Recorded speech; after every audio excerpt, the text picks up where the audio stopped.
This race is the first race of the season with this truck after our wreck from last year.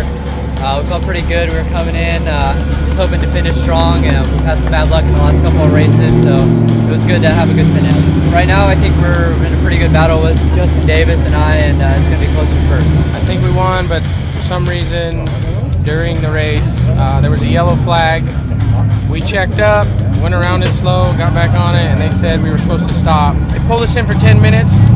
They finally agreed to let us back on the track, and with corrected time, I think we still caught the leader. You know, all in all, it was a good weekend. All the cars made it.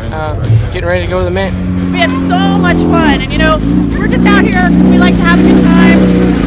I like to get better every lap and just hope that I get faster and faster and faster. And Battle at Primm is great, and SNORE has been so awesome. Everyone's been super organized. The BLM has been out here keeping us safe, so we had a great time. So yeah, we'll see what happens on the next race. And I do have to say, Pam Hall for Miss Mint, baby. We want Pam Hall for Miss Mint. She's a driver, she's a renter, she's a mom, she's a business owner. So if you haven't voted for Miss Mint, please give Pam Hall a vote on Facebook.